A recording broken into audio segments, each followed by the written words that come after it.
যেমন মা আয়েশা সিদ্দিকা রাদিয়াল্লাহু তাআলা আনহা রাহমাতুল লিল আলামিন মায়ার নবীকে মাঝে মধ্যে বলতেন, এ আমার স্বামী মুহাম্মদ, আল্লাহ তাআলা তাকদ্দামু মিন জামবি, আপনার আগে যত গুনাহ আছে পরে যত গুনাহ আছে, নবীর তো জীবনে বিন্দু পরিমাণ কোনো গুনাহ নাই। আছে আছে আমার নবীর গুনাহ আছে কি আছে? আজকে একদল বলে রহমাতুল লিল আলামিন ভালো ছিল না, মক্কার ভিতরে সবচাইতে বড় নেমখারাম ছিল মুহাম্মদ। নাউজুবিল্লাহ না সুবহানাল্লাহ। তো যে এই নবীজির জীবনে কোনো গুনাহ নাই, ওই রহমাতুল লিল আলামিন নামাজে এমনি ভাবে দাঁড়ায় যাইতেন, আম্মাজান আয়েশা বর্ণনা করে, আমি আয়েশা মাঝে মধ্যে ভয় পেয়ে যাইতাম, কারণ রহমাতুল লিল আলামিনের নামাজ পড়তে পড়তে পা মোবারক স্বাভাবিক থাকতো না, পা মোবারক ফুলিয়া চৌচার হয়ে যাইত। আমি আয়েশা জিগাইতাম, মায়ার নবীজি, যে আল্লাহ তাআলা আপনাকে ক্ষমা করে দিয়েছে, তারপরেও এত দাঁড়িয়ে নামাজ পড়ার কি প্রয়োজন আছে? নবীজি কান্না করে ডাক দিয়ে বলতেন, আয়েশা,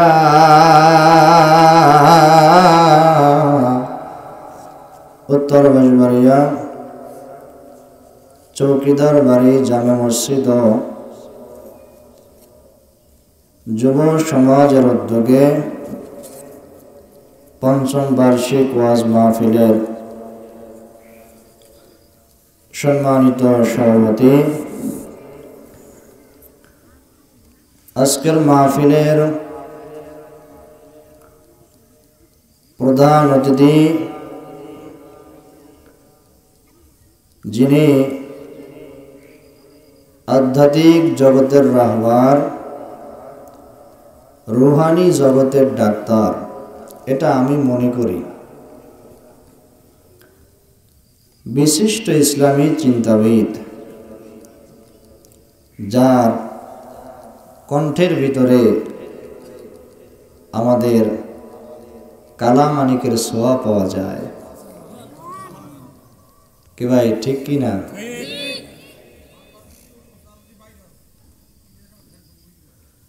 কালামানিককে যারা চেনে, কালামানিককে যারা দেখছে,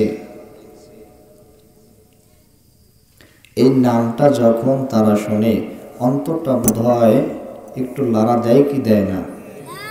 কথা বলে না। তো এই কালামানিকের ছোঁয়া আমার রুহানি জগতের ডাক্তার আলহাজ হযরত মাওলানা শাহ আলম টিয়াখালী হুজুরের কণ্ঠে আল্লাহ তাআলা দান করেছে। বিশেষ অতিথি হিসাবে আমার পরে স্টেজের শুরুতে ঘোষণা করা হয়েছে যে হযরত মাওলানা জাহিদ হোসেন, আপনাদের কাছে আমি দোয়া চাই। যদিও আমি এখন কোরআনের ছাত্র, তেমন কোনো যোগ্যতাও আমার নাই, সকলে দোয়া করবেন আমার জন্য। আমি তো দোয়া নেয়ার উদ্দেশ্যে এই জায়গায় বসছি।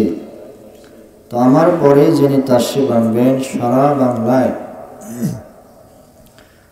আলোড়নকারী সৃষ্টি বক্তা, যার কণ্ঠের টান শুনলে মনে হয় যে বয়ান করতেছে আল্লামা খতিবুল উম্মাহ হাফিজুর রহমান সিদ্দিক। জোরে বলেন ঠিক কিনা? কি ভাই, পাওয়া যায় কি যায় না?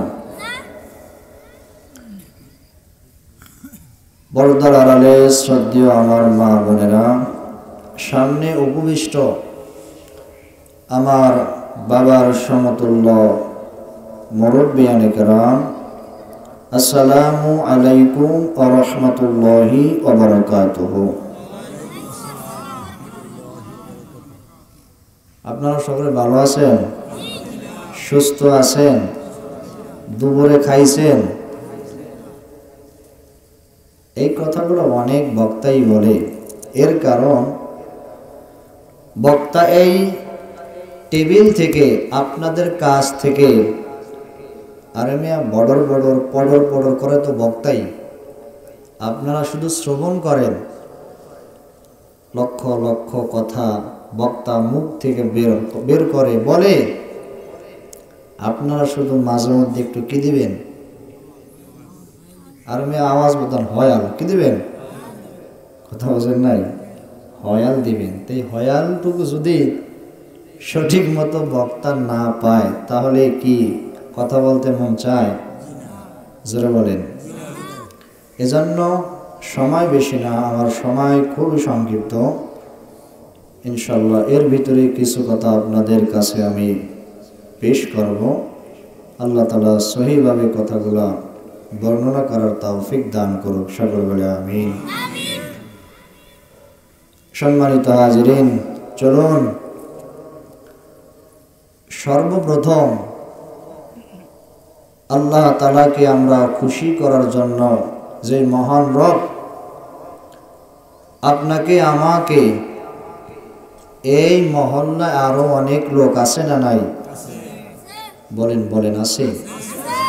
তো এদের ভিতর থেকে আল্লাহ তাআলা আপনাকে আমাকে যাচাই বাছাই করে রহমতের দৃষ্টিটা একেবারে আপনার উপরে দিয়ে টেনে টেনে যে আল্লাহ তাআলা আপনাকে আমাকে এই জান্নাতের বাগানে বসিয়েছেন, ওই আল্লাহ তাআলাকে খুশি করার প্রয়োজন আছে না নাই? জোরে বলতে হবে। তো যে আল্লাহ আমাকে কোটি কোটি দান করেছে, ওই আল্লাহকে অল্প কিছু দেওয়ার প্রয়োজন আছে না? জোরে বলেন। যেমন মা আয়েশা সিদ্দিকা রাদিয়াল্লাহু তাআলা আনহা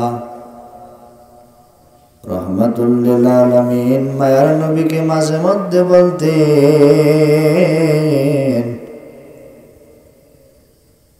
এ আমার স্বামী মুহাম্মদ, আল্লাহ তাআলা তাকাদ্দামু মিন জামবি, আপনার আগে যত গুনাহ আছে, পরে যত গুনাহ আছে, নবীর তো জীবনে বিন্দু পরিমাণ কোনো গুনাহ নাই। আছে? আছে? আমার নবীর গুনাহ আছে কি? আছে?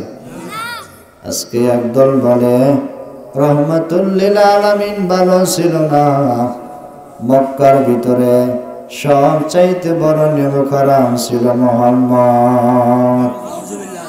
কি নাউজুবিল্লাহ না সুবহানাল্লাহ। তো যে এই নবীজির জীবনে কোনো গুনাহ নাই,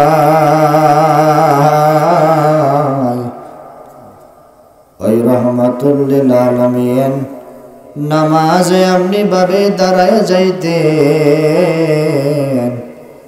আম্মা জান আয়েশা বর্ণনা করে, আমি আয়েশা মাঝে মধ্যে ভয় পেয়ে যাইতাম, কারণ রহমাতুল লিল আলামিনের নামাজ পড়তে পড়তে পা মোবারক স্বাভাবিক থাকতো না, পা মোবারক ফুলিয়া চৌচার হয়ে যাইত।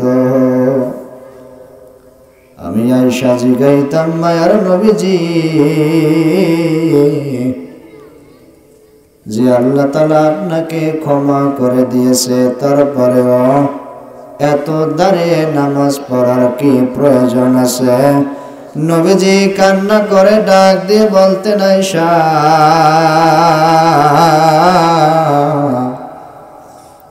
যে আমার মাওলা আমাকে কোটি কোটি দান করেছে, আমি যদি কিয়ামত পর্যন্ত আমার আল্লাহর পায়ে সিজদা দিয়ে থাকি, কিয়ামত শেষ হয়ে যাবে, শুকরিয়া আদায় করা শেষ হবে না। এ আয়েশা, ওই আল্লাহ তাআলাকে আমি মুহাম্মদ তো কিছুই দিতে পারি না আয়েশা, আমি সারা রাত্র নামাজ দাঁড়ায়া আল্লাহকে বলি, মালিক রে, গোলাম থেকে এতটুকু তোমার কাছে শুকরিয়া। আয়েশা, আর আমি নামাজ দাঁড়াইয়া একটা দোয়া আমি সব সময় করতে থাকি, আল্লাহ আমার কিয়ামতে ফাতেমার কোনো প্রয়োজন নাই, আমার বাবা মায়ের প্রয়োজন নাই রে আল্লাহ, তোমার কাছে আমি একটা আবদার করব, আল্লাহ কিয়ামতে আমার গুনাহগার উম্মতদেরকে বাঁচাইয়া দিও। তো ওই আল্লাহ তাআলা আপনাকে আমাকে কোটি কোটি কোটি দান করছে কি করে নাই? কথা বলে না। তো সেই আল্লাহ তাআলাকে আসেন আমরা সকলে অন্তর থেকে কায়েম মনোবাক্যে, এখন আমরা জানি আমরা আলহামদুলিল্লাহ বলবো। এই আলহামদুলিল্লাহ বলার ভিতরে কি ভাই পার্থক্য আছে না নাই? জোরে বলেন। এই হুজুরও আলহামদুলিল্লাহ বলবে, আমিও আলহামদুলিল্লাহ বলবো, দুজনের আলহামদুলিল্লাহ বলা আল্লাহর কাছে কিন্তু এক না। দেখা যায় আমার আলহামদুলিল্লাহ আল্লাহ তাআলা খুশি না, কিন্তু হুজুরের আলহামদুলিল্লাহ বলায় আল্লাহ তাআলা খুশি হয়ে যাবে, ঠিক কিনা বলেন? এজন্য ওই আল্লাহ তাআলাকে খুশি করার জন্য আমরা সকলে জবান ছেড়ে সকলে একবার বলি আলহামদুলিল্লাহ। লক্ষ কোটি দরুদ ও সালাম সাইয়্যিদুল কাউনাইনি ওয়াস সাকলাইন, যিনি আম্বিয়াদের শ্রেষ্ঠ আম্বিয়া, রাসূলদের শ্রেষ্ঠ রাসূল, যিনি এখনো মদিনা মুনওয়ারায় শুয়ে উম্মতি উম্মতি বলে কান্না করতেছেন, ওই নবীর উম্মত বানিয়ে আল্লাহ তাআলা আপনাকে আমাকে মুসলমান বানিয়ে তার উম্মত করে দুনিয়ায় পাঠিয়েছেন। সেজন্য আমরা আরেকটি বার বলি আলহামদুলিল্লাহ। সম্মানিত মুসল্লিয়ানে কেরাম, হাজিরিন, আল্লাহ তাআলা ঘোষণা করে দিয়েছেন যে কুনতুম খায়রা উম্মাতিন উখরিজাত লিন্নাস, দুনিয়াতে আমি আল্লাহ যত মানুষ পাঠিয়েছি, হে আখিরি নবীর উম্মত, তোমাদেরকে আমি আল্লাহ তাআলা সব চাইতে সম্মানিত করে দুনিয়াতে পাঠিয়েছি। আর আস্তে বলেন সুবহানাল্লাহ, জোরে বলেন সুবহানাল্লাহ। কি খুশি না বেজার? আমাদের কিন্তু পাওয়ার আছে। কি আছে? কথা বলে না। পাওয়ার আছে, কিন্তু এই পাওয়ারটা আমলের মাধ্যমে হাসিল করতে হয়। কিসের মাধ্যমে? আমলের মাধ্যমে। কি আমল দিয়া পাওয়ার অর্জন সাহাবায়ে কেরাম করছে না? জোরে বলেন। এজন্য এই পাওয়ার যদি আমরা পাইতে চাই, ইতিহাস খুঁজতে হবে, সাহাবায়ে কেরামগণ কিভাবে এই পাওয়ার অর্জন করেছে, এদের থেকে সেই পাওয়ারের পদ্ধতি আমাদের জানার দরকার আছে না নাই? এই যে পাওয়ার, কি এই পাওয়ার কি নামাজ ছাড়া পাওয়া যাবে? জোরে বলেন। আব্দুল কাদের জিলানী রহমতুল্লাহ আলাই এর নাম আমরা কারা শুনি নাই বলেন তো? কি শুনছি? বড় পীর, যিনি আল্লাহ তাআলার কাছের বন্ধু। আব্দুল কাদের জিলানী রহমতুল্লাহ আলাই, এটা আমি গত জুমায় আমি হয়তোবা বলেছিলাম। তিনি একদিন তার বাবার সাথে, তার বাবা ছিলেন আবু সালেহ জঙ্গি মুসা, সুবহানাল্লাহ বলেন। কারণ তার বাবাও ছিলেন একজন মস্ত বড় ওলিয়ে কামিল, যিনি একটা ভুলবশত ফল খাবার কারণে 12টি বছর গোলামি কেটেছে। 12টি বছর। কত বছর? কেউ কেউ বলেন যে 7 দিন, কেউ বলেন 3 দিন অনাহারে ছিলেন। নদী দিয়ে একটি ফল ভেসে যাইতেছিল, সেই ফলটা খাওয়ার পরে হাই হতাশ শুরু করলেন, আমি কার ফল খাইলাম।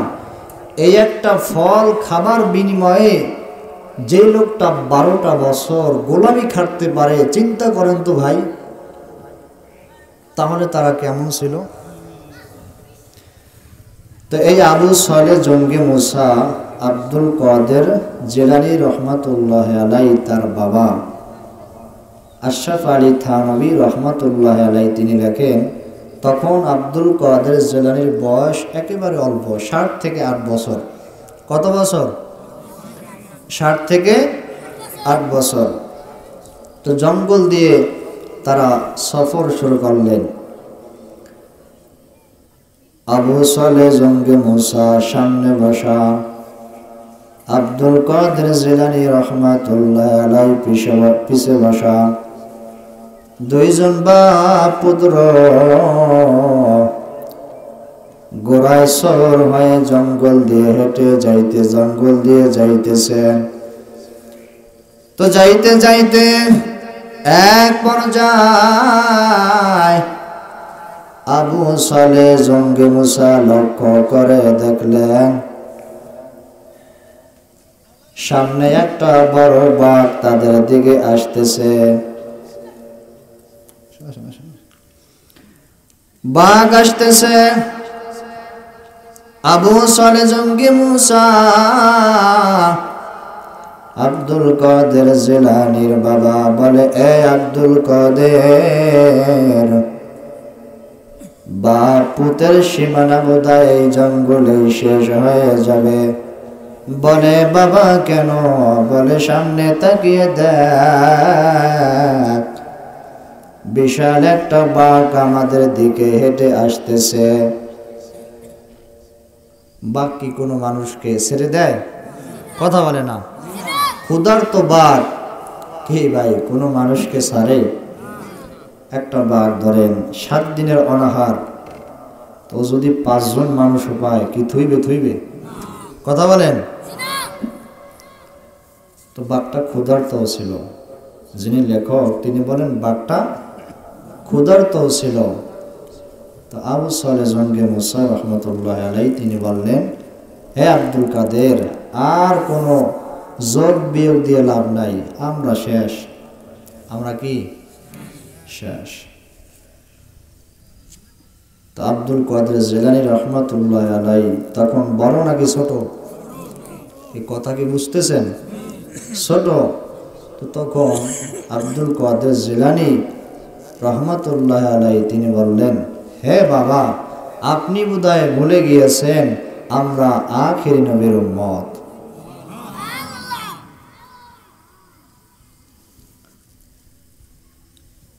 বাবা আপনার মনে নাই? আপনি বোধহয় ভুলে গিয়েছেন, এ বাবা আমরা রহমাতুল লিল আলামিনের উম্মত, ভয়ের কোনো কারণ নাই। আপনার যদি ভয় হয় বাঘ দেখে বাবা, আমি আব্দুল কাদের যদিও ছোট, আপনার যদি বেশি ভয় লাগে বাবা, আপনি আমার পেছনে বসে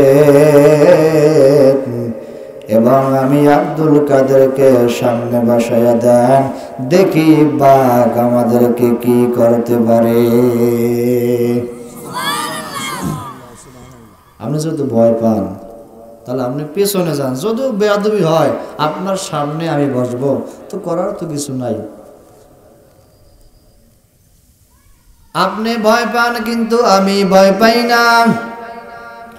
জোরাজোরিতে আবু সালেহ জঙ্গি মুসা আব্দুল কাদেরকে সামনে দিয়ে বললেন, বাবা সাবধান, সব জায়গায় চালাকি চললো কিন্তু বাঘের সাথে চালাকি চলবে না। আব্দুল কাদের জিলানী তখন ছোট, সামনে বসে আছে। বাবা আবু সালেহ জঙ্গি মুসা পেছনে বসে আছে। এবার ঘোড়া নিয়ে আস্তে আস্তে সামনের দিকে হেঁটে যাইতেছে। জোরে জোরে বলেন সুবহানাল্লাহ। যাইতে যাইতে এমন একটা পর্যায়ে বাঘ একেবারে আব্দুল কাদের জিলানী রহমাতুল্লাহি আলাইহির সামনে পিছন থেকে আবু সালে জঙ্গে মুসাবলে কাদের, আর কোনো সময় দিবে না, এখনই আমাদেরকে আক্রমণ করবে। আব্দুল কাদের জিলানী বলে, বাবা চুপ হয়ে যান। বাঘকে ইশারা করে বলে, বাঘ নবীর আওলাদদেরকে খাইতে আইছো, তাকায়া দেখ বাঘ, আমি আব্দুল কাদের যদিও ছোট রে, পেছনে আমার বাবা আছে, অসম্মানী করিস না বাঘ। আল্লাহ তাআলা বলে, ফেরেশতা বাঘের জবানটা এখনো কেন বন্ধ করে দিছ? বাঘের জবানটা খুলিয়ে দে। বাঘের জবান খুলিয়ে গেল। বাঘ বলল, কাদের জিলানী বেয়াদবি, আমাকে মাফ করে দিবেন, আমি আপনাকে খাওয়ার জন্য হাজির হই নাই, বরঞ্চ আপনার চেহারাটা দেখার জন্য আমি বাঘ আপনার সামনে এসে হাজির হয়েছি। লাকাদ জানাল বিলাদ ওয়া মান আলাইহা ইমামুল মুসলিমিনা আবু হানিফা বদ ইমামে বাসফা আসরাজে উম্মতানে মুস্তাফা। এরকম হাজারো হাজারো পাওয়ারওয়ালা আবু হানিফা দুনিয়াতে আসছে কি আসে না? তো পাওয়ার আছে বিদায়ী বাঘ আব্দুল কাদেরকে সম্মান দিয়েছে। যদি পাওয়ার না থাকতো, আমি সলিমউদ্দিন করিমউদ্দিন থাকতাম, কি বাঘ কি ছাড়তে? কথা বলে না, ছাড়তে। এজন্য বাঘও চিনছে, গাছও চিনছে, বন্ধু সবাই পাওয়ার যারা অর্জন করতে পারছে নেক আমল দ্বারা, সবাই এদেরকে চিনছে। যেমন রাহমাতুল লিল আলামিন হিজরতের আগে আবু বকর সিদ্দিক রাদিয়াল্লাহু তাআলা আনহুকে বললেন, এ আবু বকর রেডি থাইকো, হঠাৎ এমন একদিন সময় চলে আসবে আমার জন্মভূমি ত্যাগ করিয়া মক্কা থেকে মদিনায় চলে যাওয়া লাগবে। বেঈমানেরা আমি নবীকে মক্কায় থাকতে দিবে না। এমন একটা পর্যায়ে আসলো, বেঈমান কাফেররা আমার মায়ের নবীজির হুজরা মোবারক ঘেরাও দিয়ে রাখলো, হত্যা করে ফেলবে। বলেন নাউজুবিল্লাহ। সংক্ষিপ্ত হলো, আবু বকরকে ডাক দিয়া, আবু বকর রে, বন্ধু ইতিহাস আমরা সবাই জানি, একটা ডাক দেওয়ার সাথে সাথে আবু বকর মুহূর্তের ভিতরে দরজাটা খুলিয়া দিয়েছে। নবীজি বললেন, আবু বকর এত রাত্রে কি আপনি এখনো বিছানায় ঘুমান নাই? আমি টোকা দেওয়ার সাথে সাথে কিভাবে আপনি দরজা খুলে ফেললেন? আবু বকর ডাক দিয়া বলে, রাহমাতুল লিল আলামিন, দুনিয়াতে কাউকে ভালোবাসি আর না বাসি, নবীকে আপনাকে যেরকম ভালোবাসি সেরকম আমি আবু বকর কাউকে ভালোবাসি না। ওই যে অনেক আগে, মাসের পর মাস আগে আপনি বলেছেন, আবু বকর সতর্ক থাইকো, কি থাইকো? সতর্ক, ডাক আসতে পারে, রেডি থাইকো, ঘুমিয়ে থাকা যাবে না, সতর্ক থাইকো। ওই যে 6 মাস আগে আপনি আমাকে বলেছেন, আল্লাহর কসম হে নবীজি, ওই দিনের পর থেকে এই 6 মাস আমি আবু বকর একটা রাত্রও আমি ঘুমাই নাই। জোরে বলেন সুবহানাল্লাহ। তো নবীজি বললেন, ঠিক আছে, তোমার জন্য এখন দোয়া করা ছাড়া আর কিছু নাই, বলো কি দোয়া করবো, তোমার জন্য কি দোয়া করবো কও। আবু বকর বলেন, আপনি ভালো জানেন। তো রাহমাতুল লিল আলামিন বলেন, ঠিক আছে তাইলে চলো। মায়ার নবীজির সাথে আবু বকর হাঁটতেছে। কায়েমন বাক্যে আল্লাহ তাআলাকে ডাক দিয়ে বলে, মাওলাই কারীম রে, তাকায়া দেখো আবু বকর আমার সাথে যে হিজরত মদিনায় শুরু করলো, আবু বকরের হিজরত মদিনায় হবে না। আল্লাহ আমি দোয়া করলাম আবু বকরের হিজরত হয় যেন তোমার জান্নাত পর্যন্ত। দোয়া করলেন। তো চলতে চলতে গুহায় গিয়ে আত্মগোপন করলেন। কোথায়? কথা বলে না। গুহায়। তো গুহায় আত্মগোপন করার পর আবু বকর সিদ্দিক রাদিয়াল্লাহু তাআলা আনহু, আল্লাহর নবী ক্লান্ত, আবু বকর ক্লান্ত। তা আবু বকর বসে আছে। রাহমাতুল লিল আলামিন আবু বকরের রান মুবারকে মাথা দিয়ে একটু ঘুমিয়ে পড়লেন। সুবহানাল্লাহ বলেন না। আবু বকর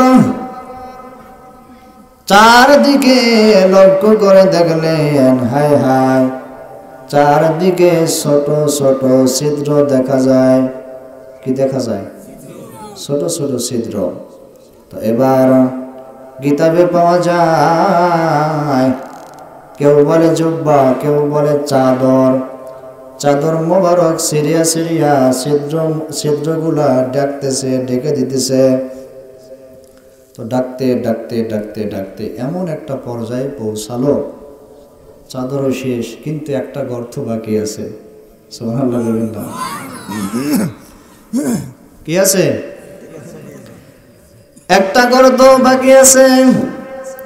সব কিছু দিয়া গর্ত গুলা আবু বকর ঢেকে দিলেন। একটা গর্ত ফাঁকা আছে। আবু বকর সিদ্দিক রাদিয়াল্লাহু তাআলা আনহু এবার চিন্তা করতেছেন, হায়, এতগুলা গর্ত আমি আটকিয়ে দিয়েছি,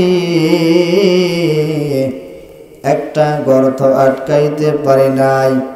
এই গর্তটার ভিতরে কি আছে একমাত্র আল্লাহ জানে। যাই হোক, এই গর্তটার ভিতরে যত কিছু না দিতে পারি, আমার পা মোবারকটা দিয়ে রাখতেছি। আর এই গর্তে যা কিছু থাকে, এর কামড়ে যদি আমি আবু বকরের মৃত্যু হয়ে যায়, এরপরও আমি আবু বকর পাও দিয়ে রাখবো গর্তে।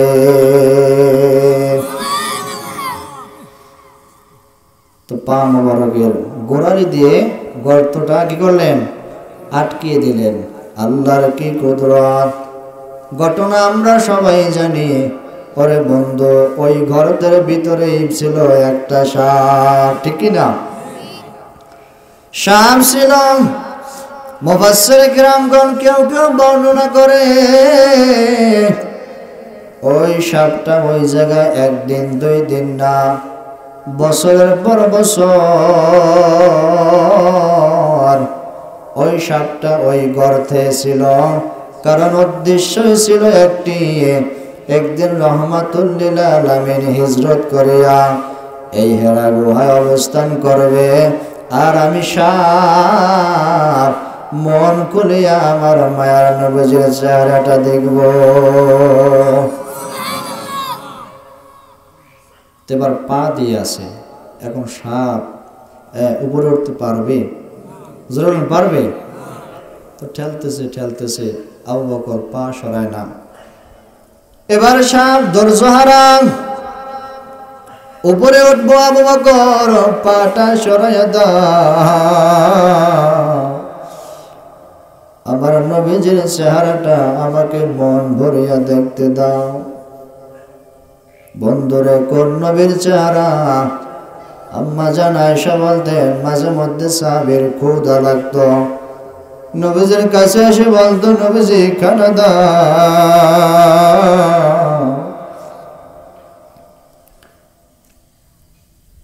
তো নবীজির কাছে খানা থাকতো না। রহমাতুল লিল আলামিন বলতেন, সাহাবায়ে কেরাম আমাদের দিকে, আমার নবীজির দিকে তাকিয়ে থাকো, তাহলে তোমাদের ক্ষুধা নিবারণ হয়ে যাইবে। আম্মা জান আয়েশা বলতেন, সাহাবীরা যখন নবীজির চেহারার দিকে তাকাইতো, তখন তাদের 3 দিন 4 দিন 5 দিনের ক্ষুধা তাকানো মাত্রই নিমিষেই শেষ হয়ে যাইত। তো ওই নবীকে দেখার ইচ্ছা কার না ছিল? কার না ছিল বলেন তো?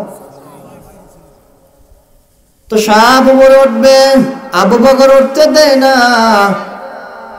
এক পর্যায়ে সাপ সিদ্ধান্ত নিল, আবু বকরের পায়ে যদি আমার কামড় দিতে হয় আমি কামড় দিব, এরপরও আমি আমার নবীকে দেখতে চাই। আবু বকরের পায়ে মোবারকে কামড় দিয়ে দিল। বিষের চোটে আবু বকর রাদিয়াল্লাহু তাআলা আনহু ছটফট করতেছে। আবু বকরের অজান্তে চোখের একটা পানি ফোঁটা আমার দয়াল নবীজির চেহারা মোবারকে গিয়ে পড়ছে। নবীজি লাফ দিয়ে উঠলেন, জিজ্ঞাসা করলেন, আবু বকর আপনি কেন কান্দেন? বুঝতে পারছি সন্তানা আসমার কথা মনে পড়ে গেছে, বাড়ি সারিয়া হিজরত করেছেন, এজন্য বোধহয় আপনার মনে কষ্ট আছে। আবু বকর ডাক দিয়া বলে, মায়ের নবীজি এই জন্য আমি আবু বকর কান্দি না, নবী তাকাইয়া দেখে সাপ আমি আবু বকরের পায়ে দংশন করেছে, এই জন্য বিষে আমি কাঁদতে আছি। আল্লাহর রাসূল আবু বকরের গোড়ালি মোবারকে একটু থুতু লাগিয়ে দিলেন। থুতু লাগানোর কারণে মুহূর্তের ভিতরে বিষটা আমার আল্লাহ পানি করে দিয়েছে।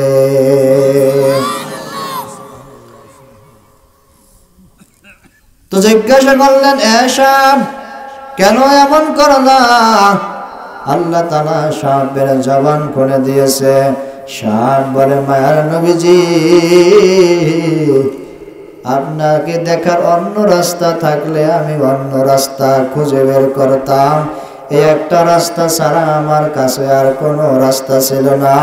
নবীজি আপনার চেহারা মোবারকটা একবার দেখার জন্য আমি সাপ আবু বকরে কামড় দিয়েছি, আমি যদি বেয়াদবি করি তাহলে আমাকে মাফ করে দিয়ে। জোরে বলেন সুবহানাল্লাহ। তো সাপ, বিচ্ছু, হরিণ, বাঘ যাদের ভিতরে পাওয়ার ছিল এদেরকে চিনতে পারছে কি পারে নাই? জোরে বলেন। এজন্য ওই নবীর উম্মত আমরা, এদের আখলাক আমাদের পড়তে হবে। এদের কাছে গিয়া হাজার হাজার মানুষ আল্লাহ তাআলা পেয়েছে, পাইছে কি পায় নাই? জোরে বলেন। এই যে পাওয়ার যাদের ভিতরে ছিল, এদের কাছে গিয়া হাজার হাজার বেঈমান, ডাকাত, চোর ভালো হয়েছে কি হয় নাই? কথা বলে না। ভালো হয় নাই? হয়েছে। বাগদাদে ইমাম ছিল জুনায়েদ বাগদাদি রহমাতুল্লাহ আলাইহি। কি কষ্ট হয় আপনাদের? তো বাগদাদের বড় ইমাম জুনায়েদ বাগদাদি রহমাতুল্লাহ আলাইহি মস্ত বড় আলেম, মস্ত বড় ওলি। তো তার জমানার ভিতরে একটা চোর ছিল, যার কর্ম ছিল সব সময় চুরি করা। কি করা? কথা হয় না। চুরি করা। তো নেশায় একটা চুরি করা।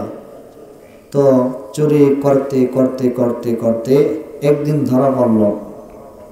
তো চোর যখন চুরি করে ধরা পড়ে, ইসলামী আইন অনুযায়ী কি করা? আস-সারিকু ওয়াস-সারিকু ফাকতাহু আইদিয়াকুম, হাত কেটে দাও। তো ইসলামী আইন তো এখন আমাদের দেশে নাই, তাহলে যে কত শিক্ষিত গো হাত কাটা যেত, তার কোনো হিসাব থাকতো? জোরে বলেন।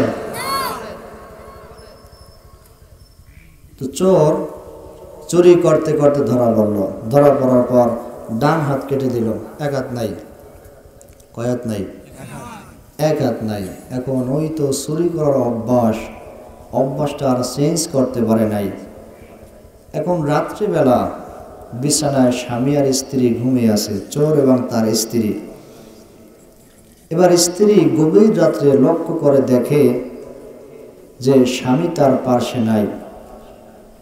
কি নাই? স্বামী তার পাশে নাই। ঘটনাটাকে কই গেল?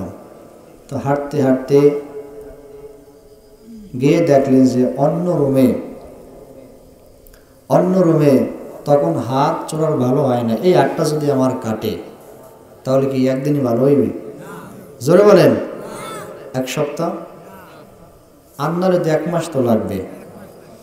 এখন ওই যে চোর আছে, কারণ 1 মাস তো ধৈর্য কুলায় না, একটা মাস আল্লাহ চুরি করতে পারবো না। তো এই চোর হওয়ার পরে কি অন্য রুমে যাইয়া মালামাল আছে না ঘরে, কথা বলে না, এই জায়গায় ধরেন এই কাপ, এই জায়গায় টিস্যু, এটা ধরেন মাল, এই জায়গায় টিস্যু। আর অন্য রুমে যাইয়া নিজের ঘর, কার ঘর? নিজের ঘর সরাই কি করে, হ্যার ঘরে অন্য রুমে যাইয়া এই টিস্যু এখানে সরায়, এই টিস্যু এখানে আনে, এই কাপ পিস এখানে আনে। কথা কি বুঝতে পারছেন? ওই যে অভ্যাস, কি অভ্যাস হাতের ভিতরে শোলায়। এখন স্ত্রী কয় ব্যাপারটা কি, কি খবর? বলে তুমি বুঝবা না, ঘুমায় থাকো, এই কারিশমার কথা তোমায় বলা যাবে না, ঘুমাও। এক হাত নাই। এরপর বেঈমান হেদায়েতের কথা না ভাবিয়া নিজের ঘরের মালামাল এক জায়গা থেকে আর এক জায়গায় সরায়। তো সরাইতে সরাইতে কোনো রকমে হাত ভালো হয়েছে। তো হাত ভালো হবার পর এবার চোরাই বলে যা কিছু হয়ে যাক, চুরি করা মাগার বন্ধ করা যাবে না। কিরম আহাম্মক আছে না? অন্যায় করতে করতে আপনি যতই বুঝান, হ্যাঁ যতই আপনি বুঝান, আসলে সে কিন্তু বুঝে, কিন্তু না বুঝার কথা হয় না, বাম ধরে। এরকম গর্দব আছে না নাই? জোরে বলেন। এরকম আহাম্মক আছে না নাই? তো চুরি করতে করতে এবার চিন্তা ভাবনা করলেন, চুরি তো নিজের এলাকায় বহুত করলাম, তো চুরি করে ধরাও খাইলাম, হাতও কাটলাম, এবার আর নিজের এলাকায় চুরি করা যাবে না, অন্য এলাকায় চুরি করতে যাব। তো এক গ্রাম থেকে চোরা এবার চুরি করতে গেল বাগদাদের এলাকায়।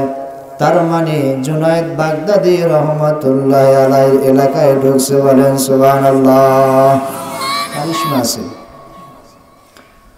এটাই বুঝাইব আল্লাহ তাআলা বলে ফাদখুলি ফি ইবাদি ফাদখুলি জান্নাতি, আমার নেক বান্দাদের তোমরা সফর সঙ্গী হয়ে যাও, আর এদের সাথে থাকলেই তোমরা জান্নাতে প্রবেশ করতে পারবা। তো চলে গেল ওই এলাকায়। আল্লাহর কি হুকুম, বাগদাদি রহমাতুল্লাহ আলাইহি তাদের এলাকায় ঢুকিয়া এবার দেখতে আছে সামনে একটা ঘর দেখা যায়।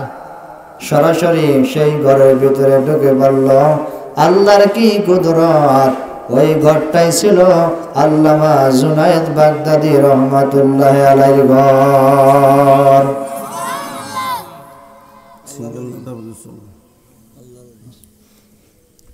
তো সরাসরি একের পয়েন্ট মতো ঢুকছে। বিজ্ঞ বড় আলেম, বড় বড় অনেক বড় ওলি, তার ঘরে ঢুকছে কিসের জন্য? আরো আসতে পারেন, জোরে বলেন। চুরি করতে। চোরা তো 2 হাত আছে নাকি? কয় আছে? কোন হাত আছে? বাম হাত আছে, ডান হাত নাই। তো চোরায় ঘরের ভিতরে ঢোকার পরে তাকাই দেখে আলহামদুলিল্লাহ এত ভালোই মালামাল দেখা যায়। তো আস্তে আস্তে আস্তে একাত নাই ওজন নাই, আস্তে আস্তে আস্তে অনেক কষ্ট করে চোরাই ওই যে গাঠি আছে না, তো গাঠির ভিতরে ঢুকাইতে আছে। আর আল্লামা জুনায়েদ বাগদাদি বিছানার ভিতরে ঘুমাই আছে। বাগদাদি তাকাইয়ে দেখতেছে যে এক বড় আল্লাহর ওলি আমার ঘরে আসছে। আল্লাহর ওলি, ওই আল্লাহর ওলি বলে।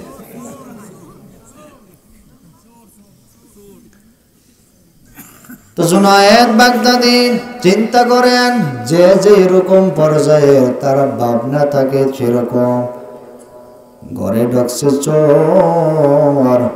এবার জুনায়েদ বাগদাদি ঘুমায়া ভাবতে আসে, আহারে লোকটা বোধহয় এত অসহায়, ঘরে বোধহয় লোকটার খাবারের মতো কোনো খাবার নাই। এ বন্ধু, আমি জুনায়েদ বাগদাদি এই জায়গায় বসে আছি, উঠবো না। তুই আজকে যা পার যা কিছু নিয়ে যাবি, যা সমস্ত কিছু আমি আল্লাহর জন্য তোকে সদকা করে দিয়েছি। গিয়ে দেখলেন লোকটার ডান হাত নাই, বাম হাত আছে। লোকটা ওই বাম হাত দিয়া গাঠটিটা মাথায় উঠাইতে পারবে না। মাথায় উঠাইতে পারবে না। আমার তাকে সাহায্য করার প্রয়োজন, তাকে সাহায্য করা লাগবে। তো বাগদাদি রহমাতুল্লাহ আলাইহি তিনি ভাবলেন, আমি যদি এখন শো করে ঘর থেকে বের হই, ওই দেবে দৌড়, কথা বলে না কি দৌড় দেবে না, সূরায় থাকবে আজকেও দৌড় কালকেও দৌড়। সুতরাং নবীজি বলছে, এক মুসলমান মান সালিমাল মুসলিমুনা মিন লিসানিহি ওয়া ইয়াদিহি, জবান এবং হাত দিয়া আর এক মুসলমান ভাইকে কষ্ট দিও না। আমি যদি এখন বের হয়ে যাই, চোরায় আমায় দেখে ফেলবে, তাহলে আমায় দেখিয়া চোরায় কষ্ট পাইবে। সুতরাং সামনে দিয়া বের হওয়া যাবে না, আর চোরাকে কষ্ট দেওয়া যাবে না। চিন্তা করেন তো, কত চিন্তা তাদের, কত গভীর, কত ভালো চিন্তা। জুনায়েদ বাগদাদি চোর ভাবে নাই, মারেও নাই। আমি হইলে কি করতাম? কি করতাম? বাইন্য তুইতাম। আহা, যা কিছু আছে ওরে আগে দর মার, এটা হলো আমাদের স্বভাব। কিন্তু বাগদাদি মনে মনে ভাবলেন, চোরাকে সাহায্য করা আমার একান্ত কর্তব্য। বাগদাদি রহমাতুল্লাহ আলাইহি তিনি ভাবলেন, আমি সামনে দিয়ে যাব না, ঘরের অন্য পিছন দিয়ে বের হয়ে অন্য রাস্তা দিয়ে আমি বের হই, যাতে আমি চোরকে সাহায্য করতে পারি। তো পেছন দিয়ে একেবারে হাঁটিয়া ওই চোরার থেকে সামনে দিয়ে হাঁটিয়া যাইতেছেন, হাঁটতেছেন। এবার চোরায় বাগদাদি রহমাতুল্লাহ আলাইহি দেখেছেন নাই তো, ডাকতেছে, এদিকে আসো। এবার বাগদাদি রহমাতুল্লাহ আলাইহি বলে, আমি তো তোকে সাহায্য করার জন্য আসছি। মনে মনে কয়, হুনাই তো কথা যায় না, তোমাকে সাহায্য করার জন্য আসছি। বাগদাদি রহমাতুল্লাহ আলাইহি যখন সামনে আসলো, এবার চোরা বলল, এলো এই যে গাঠিটা দেখতে আসো? বলে, হ্যাঁ দেখতে আসি। বলে, গাঠিটা আমি পারি না, আমাকে সাহায্য করো। তো বাগদাদি রহমাতুল্লাহ আলাইহি জাগাইয়া তার মাথায় দিতেছিলেন। চোরাই বলে, সাবধান, আমার মাথায় না, তোমার মাথায় লও। কি কয়? আর আমি ক্লান্ত, আমার মাথায় এক হাত নাই, দেব তো আমার মাথা দিও না, তোমার মাথায় লও। তখনও কিছু বলে না। নিজের ঘরের মাল চুরি হয়ে গিয়েছে, এরপরে সেই মালগুলা কে মাথায় লয়েছে? জগৎ বিখ্যাত ওলিয়ে কামেল জুনায়েদ বাগদাদি রহমাতুল্লাহ আলাইহি তিনি মাথায় লয়েছে গান সুবহানাল্লাহ। এইভাবে তারা ইতিহাস লিখে গিয়েছেন। হ্যাঁ, এইভাবে তারা দামি হয়েছেন। মাথায় নেবার পর এবার চোরা ডাক দিয়া বলে, লোক আমি যেই পথে হাঁটি তুমি আমার পেছনে পেছনে হাঁটো। হাঁটতে হাঁটতে হাঁটতে চোরার বাড়ির সামনে গিয়া মাল থইয়া জুনায়েদ বাগদাদি চোরার কাছে হাত জোর করে বলে, ভাই আমায় তুমি মাফ করে দাও, আমি বোধহয় তোমার কথা সঠিক মতো আদায় করতে পারি নাই। যদি আমার কাজে তুমি কষ্ট পেয়ে থাকো তাহলে আল্লাহর ওয়াস্তে তুমি আমাকে ক্ষমা করিয়া দাও। তো চলে গিয়েছেন। তো চোরাই তো অনেক খুশি, খুশি না বেজার? জোরে বলেন খুশি। খুশি আর দেখে কে? তো একদিন, 2 দিন, 3 দিন, 1 সপ্তাহ শেষ হয়ে গিয়েছে, কিন্তু ওই যে চুরি করে আসছে এরকম কোন তো সারা শব্দ নাই। যদি আমাদের এলাকায় চুরি হয়, চুরি হবার পরে কি এলাকায় সবাই জানে না? কথা কয় না? আর আমরাই তো জানাই, হায় হায় মরে গেলাম, আমার সব নিয়ে গেছে, কেডায় কমনে আসো, তাড়াতাড়ি আও। ধৈর্য আমাদের ভিতরে নাই, আছে না নাই? জোরে বলেন। এবার চোরাই ভাবে, এত মালামাল আমি নিয়ে আসলাম, কই কোনো তো শব্দ পাই না। শব্দ তো পাবো যে চুরি হয়েছে, এরকম কোনো কি নাই, কোনো শব্দ নাই। তো চোরায় শব্দ না পাইয়া চোরায় এবার নিয়ত করলো, ঘটনাটা কি, গ্রামে আবার গিয়ে আমি দেখি তো এত মাল আনলাম, আলাপ পাই নাই নাকি বুঝলাম না। তো চোরায় রওনা হলো ওই গ্রামে। যাইতে যাইতে চোরা দিনের বেলা দেখে রে, যেই ঘরের ভিতরে চুরি করছে ওই ঘরের সোজাসুজি বিশাল একটা লাইন, বিশাল একটা কি লাইন। তো চোরায় যারা লাইনে দাঁড়িয়ে আছে এদের কাছে জিজ্ঞাসা, ভাই তোমরা কই যাও? হ্যাঁ, এত বিশাল লাইন ধরে তোমরা কই যাইতেছ? তো লোকজন বলে, তুমি কি জানো না? বলে না। বলে, এই ঘরে যিনি বসবাস করে তার নাম হলো জুনায়েদ বাগদাদি রহমাতুল্লাহ আলাইহি। আমরা পানি নিয়ে যাই, আমাদের পানিতে সে ফু দিয়ে দেয়, আমাদের শত রোগ ব্যাধি আল্লাহ তাআলা মাফ করিয়া দেয়। পানি নিয়ে যাইতেছি, এখন তো চোরায় খাইছি, আল্লাহ কেবার ঢুকলাম। হ্যাঁ, পানির লিগে যায়, এই ঘরে তো আমি চুরি করছি, টেনশন আরো বাড়ছে না? তা চোরা মনে মনে কয়, আমিও যান পানি লইয়া, আমি যে চুরি করছি আমার তো দেখে নেই। দেখছে? দেখে নেই, কিন্তু চোরাই তো জানে না যে ইনি ঘরের মালিক ছিল। তো চোরাই একটা পানির বোতল নিয়ে লাইনে দাঁড়াইছে। হাঁটতে হাঁটতে হাঁটতে হাঁটতে হাঁটতে যখন সামনে গিয়ে পড়ল, এবার চোরাই লক্ষ্য করে দেখলো, হায় হায়, গতকাল কয়েকদিন আগে যে ব্যক্তিটা আমার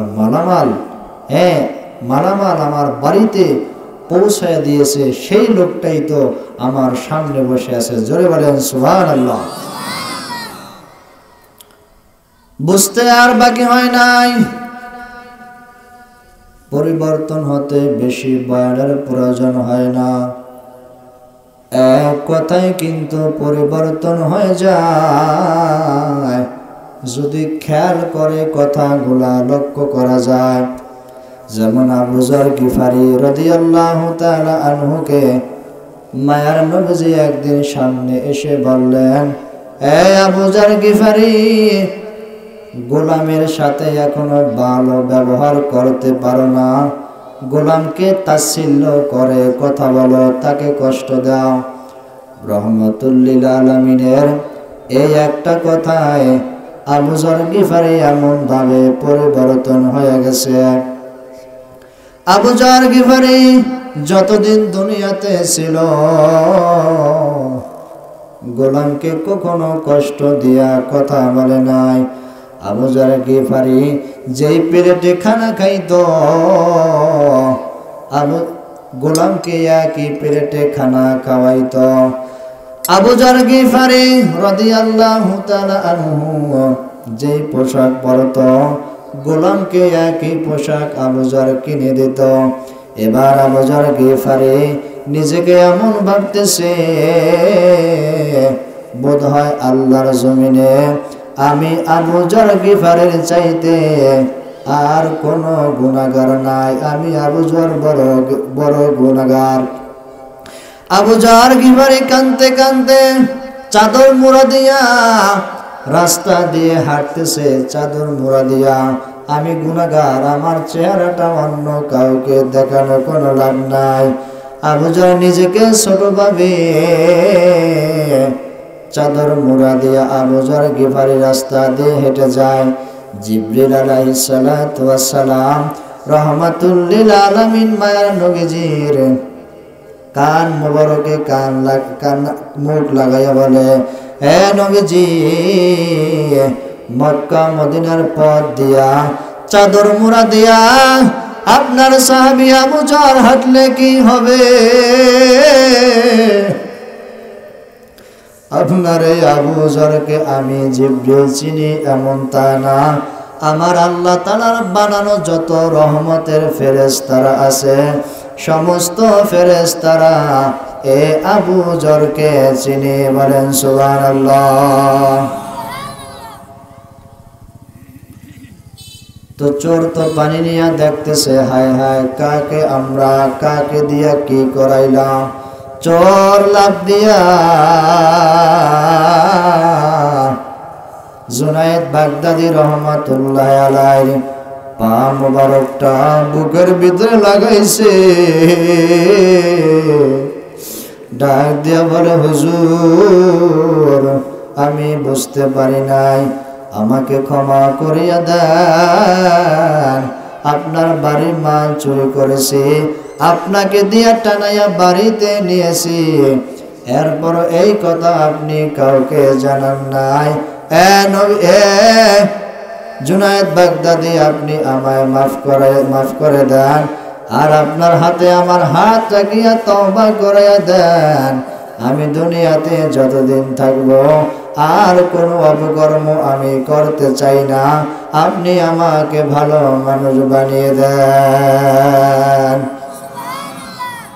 এইরকম পাওয়ার, হ্যাঁ এইরকম পাওয়ার যাদের ভিতরে ছিল, ঠিক এরকমই পাওয়ার আমরাও হাসিল করতে পারি, কিন্তু সেই পাওয়ারের কাজ করা লাগবে কি লাগবে না? জোরে বলেন। এজন্য পাওয়ার হাসিল করতে হলে আমি যে আয়াতে কারিমা তেলাওয়াত করেছি বেশি কথা বলার প্রয়োজন নাই। আল্লাহ তাআলা ডাক দিয়া বলেন, দুনিয়ার মানুষ আনহাকুমুত তাকাসুর হাত্তা যুরতুমুল মাকাবির। এ মানুষ রে, বেশি লোভ করো না। কি করো না? জোরে বলেন। বেশি লোভ করো না। আল্লাহ তাআলা বলেন, মানুষের চাওয়া কোনোদিন পূর্ণ হবে না, লোভ কোনোদিন কমবে না। দেখবেন যার কাছে 1 কোটি টাকা থাকে সে সব সময় ভাবে 2 কোটি টাকা কিভাবে বানানো যায়। কথা বলে না? আমাদের এটা খাসিলাত মানুষের। আল্লাহ তাআলা বলে, এই খাসিলাত আরো লাগবে, আরো লাগবে। এই লোভ লালসা তোমাদের দুনিয়াতে কমবে না। হাত্তা যুরতুমুল মাকাবির, যতক্ষণ পর্যন্ত তোমরা কবরে না আসবা তোমাদের এই লোভ লালসা কখনো তোমাদের কমবে না। দুনিয়ার লোভ লালসা সমস্ত গুনাহের মূল। হুব্বুদ দুনিয়া রাসু কুল্লি খাতিয়া।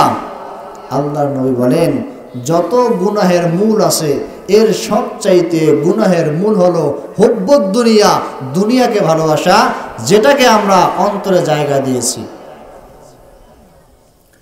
আজকে দুনিয়া করতে করতে স্ত্রীকে এই দুনিয়া করতে করতে দুনিয়ার হারাম কামাইয়া স্ত্রীকে খাওয়াই। বন্ধুরে লক্ষ্য করে দেখো, মসজিদের চারপাশে অন্ধকার কবরে যারা ঘুমায় আছে, এদের দিকে লক্ষ্য করে তাকিয়ে দেখো, এরাও কিন্তু তোমার আমার মতো দুনিয়াতে ছিল, আজকে তারা দুনিয়াতে নাই। এমন একদিন সময় আসবে, তুমি আমি নামটা দুনিয়া থেকে মুছিয়া যাইবে, তুমি আমি দুনিয়ায় থাকতে পারবো না। এজন্য ওই অন্ধকার কবরে যাওয়ার আগে দুনিয়ার লোভ লালসা অন্তর থেকে দূর করতে হবে, আখিরাতকে অন্তরে জায়গা দিতে হবে। এজন্য সকলের কাছে অনুরোধ করব, দুনিয়ার মায়া আমরা সকলে ত্যাগ করি, দুনিয়ার হারাম থেকে আমরা সকলে বেঁচে থাকি, দুনিয়ার সমস্ত অন্যায় কাজ থেকে বেঁচে থাকি। আল্লাহ তাআলা যেই কাজ করলে খুশি হবে সেই কাজ আমরা সকলে করতে চাই। কে কে রাজি আছি দুহাত তুলে আল্লাহকে দেখাইয়া দে। নারায়ে তাকবীর, জোরে জোরে নারায়ে তাকবীর। আল্লাহ তাআলা আমাদের সবাইকে কথাগুলা বোঝার এবং আমল করার তৌফিক দান করুন। সম্মানিত হাজির, ছোট্ট একটি কথা, আল্লাহ তাআলা এই শাওয়াল মাসে আল্লাহ রাসূল বলেছেন যে মান সামা রমাদান সুম্মা আতবাহু সিত্তাম মিন শাওয়াল, যেই ব্যক্তি মাহে রমজান রোজা আদায় করলো এবং শাওয়াল মাসে 6টি রোজা আদায় করলো, ওই ব্যক্তি যেন সারা বছর রোজা রাখার সওয়াব পাইল। তো সকলের কাছে অনুরোধ, সকলে আমরা মা বোনেরা যারা আছেন আপনারাও এই শাওয়াল মাসে 6টি রোজা রাখবেন। আল্লাহ তাআলা আমাদের সবাইকে আল্লাহ তাআলার নেক বান্দা হয়ে অন্ধকার কবরে যাওয়ার তৌফিক দান করুন। সকল বলে আমিন। আল্লাহ তাআলা আমাদের সবাইকে কবুল করুন, আজকের মাহফিলকে কবুল করুন। আল্লাহ তাআলা মাহফিল নাজরানা হিসাবে কবুল করুন। আখির দাওয়ানা আলহামদুলিল্লাহি রাব্বিল